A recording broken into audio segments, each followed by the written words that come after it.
हम खबरें दिखाएंगे आपको देश दुनिया की, राजनीति की, खेल की, क्राइम और अपराध की सभी छोटी बड़ी खबरें 2024 को कर दी। उपचुनाव की तारीखों की घोषणा के साथ ही मैं आपको क्लियर करना चाहूंगा कि श्योपुर और सीहोर जिले में, पूरे जिले में आदर्श आचार संहिता प्रभावशील हो गई है। ये मैं क्लियर करना चाहूंगा कि ईसीआई के निर्देश हैं कि जब कोई उपचुनाव होता है और अगर जिले में नगर निगम है तो केवल जो असेंबली कंस्टिट्यूएंसी होती है उसी में आचार संहिता लगती है। लेकिन क्योंकि ये दोनों जिले ऐसे हैं जिनमें नगर निगम नहीं है तो पूरे जिले में मॉडल कोड ऑफ कंडक्ट रहेगा। हम लोग कटिबद्ध हैं कि आदर्श आचार संहिता का सख्ती से पालन किया जाएगा। उपचुनाव का जो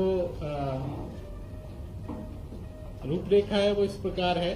18 अक्टूबर से नाम निर्देशन पत्र भरे जाएंगे, इसी दिन नोटिफिकेशन जारी होगा। जो संवीक्षा है, जो स्क्रूटनी है, वो 28 अक्टूबर को होगी और नाम वापस लेने की तिथि 30 अक्टूबर है। मतदान की तारीख 13 नवंबर है और मतगणना 23 नवंबर 2024 को होगी। इन दोनों विधानसभाओं में मतदाताओं और मतदान केंद्रों की संख्या इस प्रकार है। विजयपुर विधानसभा में कुल मतदान केंद्रों की संख्या 327 है और बुधनी विधानसभा में कुल मतदान केंद्रों की संख्या 363 है। मतदाताओं की संख्या में विजयपुर विधानसभा में कुल मतदाताओं की संख्या 2,54,647 है। इसमें महिला मतदाता 1,21,091 हैं और पुरुष मतदाता 1,33,554 हैं। थर्ड जेंडर के मतदाताओं की संख्या 2 है और सर्विस मतदाताओं की संख्या 103 है।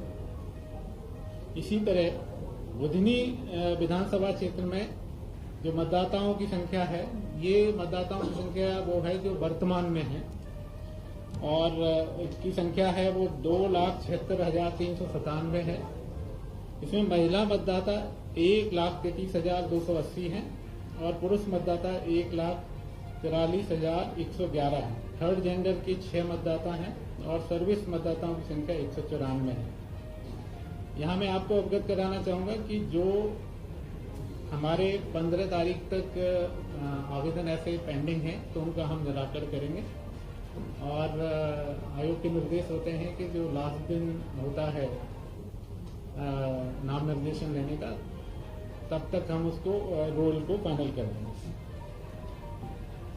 कंप्लेंट्स अगर कोई आती हैं तो सी विजिल जो जनरल इलेक्शंस में ऐप चालू रहती है वो चालू रहेगी और वोटर हेल्पलाइन भी मतदाताओं की जानकारी के लिए चालू रहेगी। कोई भी मतदाता है वोटर हेल्पलाइन पे से अपनी जानकारी ले सकते हैं।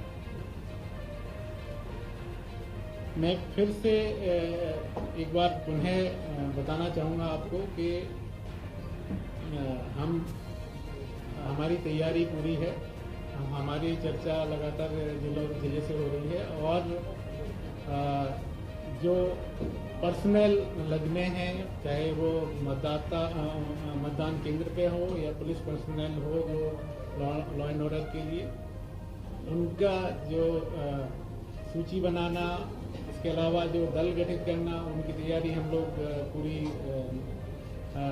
मुस्तैदी से शुरू कर दिए हैं और हम लोग कमिटेड हैं कि निष्पक्ष चुनाव कराएं।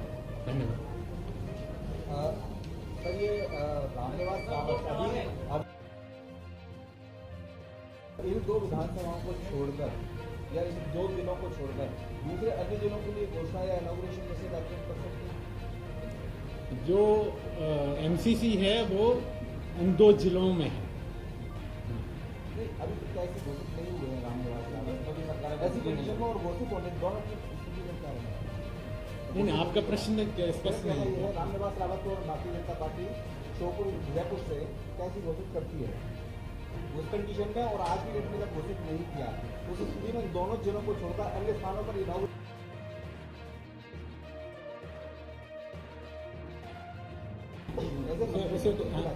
मैं ये कह रहा हूँ कि जो आदर्श आचरण संहिता है वो हमारी कल से इन 2 जिलों में है। इन 2 जिलों में कोई भी फाउंडेशन लेइंग नहीं होगी, भूमि पूजन या जो शिलान्यास है वो कार्यक्रम नहीं होंगे।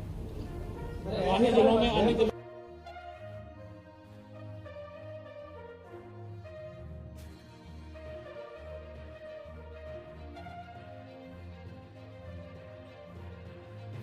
बता रहा हूँ कि जो आदर्श आचार संहिता है वो 2 जिलों में है, उन जिलों में भूमि पूजन या शिलान्यास नहीं हो सकता।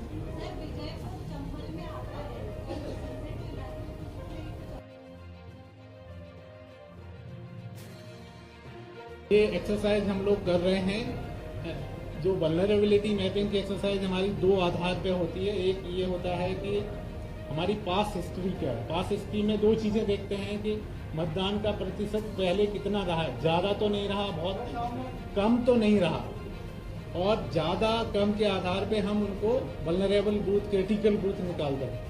ठीक है। इसके अलावा हम देखते हैं कि पास्ट हिस्ट्री अगर ऐसी है कि कहीं पर झगड़ा हुआ है या कोई तकलीफें पहले रही हैं चुनाव में, तो उनको भी हम आइडेंटिफाई करते हैं। इसके अलावा जब एमसीसी लग जाती है उसके बाद भी हम नए मतदान केंद्र निकालते हैं वर्तमान परिस्थितियों के आधार पर। तो अगर दोनों जगह दोनों जिला कलेक्टरों को हम लोगों ने निर्देश दिए हैं कि वो critical and hyper critical booths का आइडेंटिफिकेशन करें और उसी के आधार पर हम पुलिस फोर्स लगाएंगे।